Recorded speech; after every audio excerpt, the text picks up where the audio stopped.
Jaguar's rebrand has been met with global backlash. Car enthusiasts far and wide have ridiculed Jaguar's decision to scrap their history and pivot the brand to high-end luxury electric vehicles. Good evening, Miami.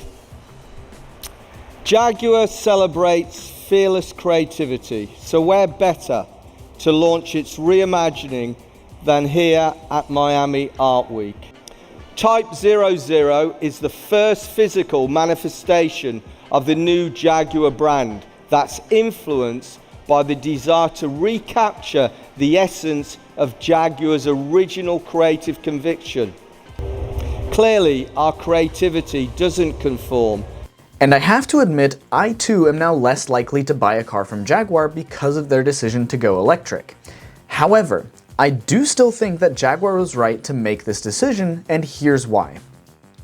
The fact of the matter is this: these are Jaguar's sales figures over the last few years, and for one thing, the trend is glaringly obvious. Jaguar went from selling over 40,000 vehicles in 2017 to under 9,000 in 2023, and from high to low, they never made a profit. Jaguar is close to being a history lesson, but this is their chance to change that trend line. Maybe it's a mistake, maybe there was a different brand image that Jaguar could have aimed for, but I think they chose the right path, and I hope that by the end of this video, you'll understand my reasoning. Hello people of the internet, I'm Nico, a classic British sports car owner myself, and in this video I want to explain why I think Jaguar's decision to rebrand was the right one, and we'll get to this asterisk later.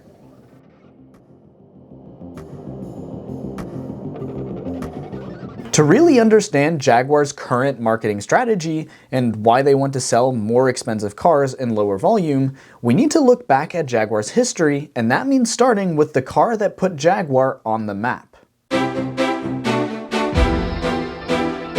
When it was launched in 1961, Jaguar's E-Type caused a sensation. Sleek, beautifully shaped, and capable of 150 miles per hour, the E-Type bewitched public and prince alike.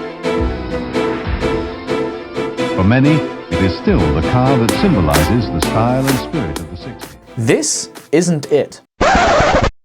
While this, the Jaguar E-Type, is what Jaguar might be most famous for, until this thing obviously, what really put Jaguar in the spotlight was the E-Type's predecessor, the XK120.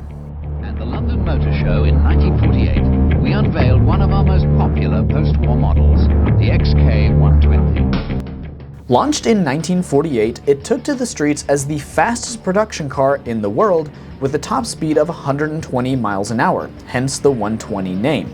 Compared to the first and then current Ferrari, the 125S, the XK120 was a rocket ship with 160 horsepower to the Ferrari's 118. This track of dominating performance but for a fair price continued with the XK120's successors, and famously to the E-Type.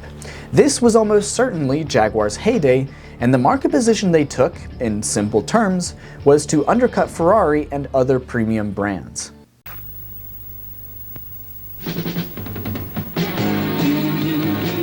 This Allegro is the best foreign car I've ever owned. It's got to hold 5 people in comfort mind and do 0 to 60 in about 9 seconds.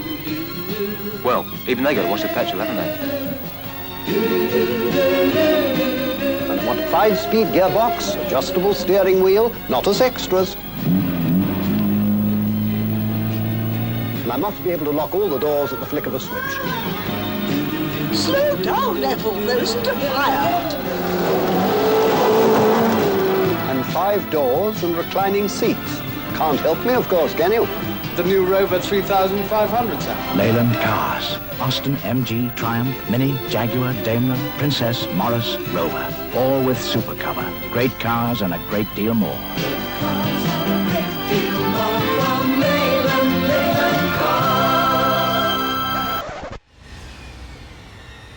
Jaguar's brilliance didn't last forever though. Jaguar got swallowed up by the dumpster fire of a company that created my car, British Leyland, and following their bankruptcy, Jaguar eventually landed in the hands of Ford. Ford has announced that it intends to buy a 15% stake in Jaguar. That's the most any single company can buy in Jaguar until the government's golden share runs out at the end of next year. Jaguar's time at Ford changed everything. While it saw incredible milestones in performance with the XJ220, Jaguar was overhauled to enter the same market that Mercedes, BMW, and Audi have come to dominate. In theory, selling premium-priced products on a mass scale seems like the ideal market sector. It combines the best of both worlds. But with the German powerhouses already owning that market, it proved difficult for Jaguar to compete despite some pretty compelling options. During its attempt at volume premium vehicle dominance, which continued under Jaguar's current ownership of Tata Motors, Jaguar needed to sell over 600,000 vehicles per year to make a profit, which Jaguar and Land Rover combined often failed to do. So, in an effort to finally make a profit with the brand, Jaguar halted production completely in 2024 and set its sights on some big New Year's resolutions.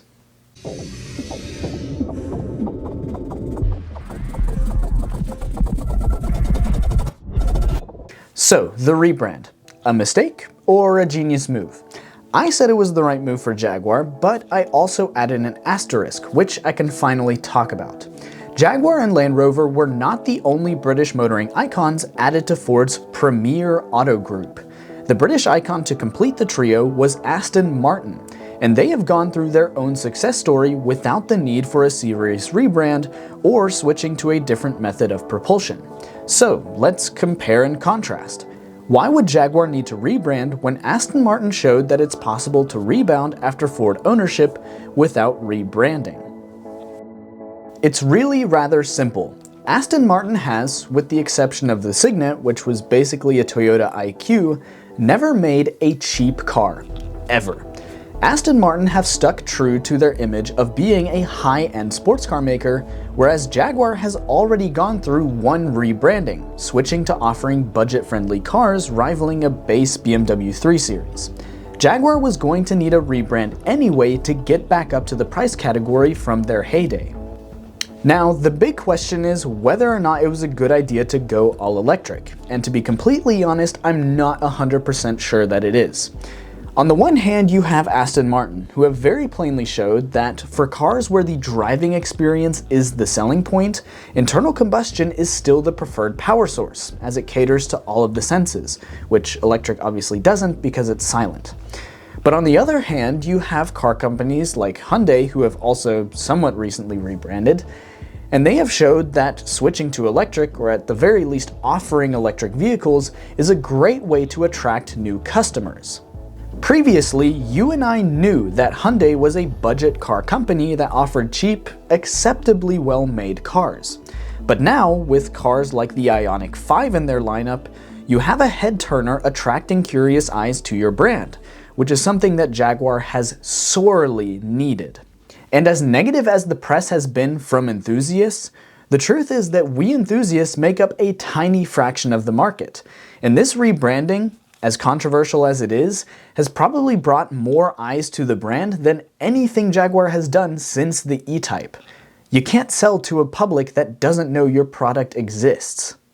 Maybe it ends up being a mistake to drop previous customers, but considering there weren't that many to begin with, it doesn't seem to be a big loss from Jaguar's perspective. Of course, Jaguar would have probably lost most of their current customer base anyway, with projected prices of the Type 00 being well into the six-figure range, but to me it seems like Jaguar is just copying exactly what made them successful back in the 1960s, making high-end, low-volume luxury vehicles that undercut familiar names like Ferrari or Rolls-Royce. The difference being that Jaguar is now doing this with an electric lineup, not one powered by internal combustion engines. Thank you so much for watching. Comment below why you think I'm wrong, if you disagree, or if you have any other thoughts on the rebrand. If you enjoyed this video, consider hitting the subscribe button because it's free and it helps me out more than you might think. If you really enjoyed this video and would like to support the channel, you can visit my Patreon page at the link down in the description. Until next time, people of the internet, peace out.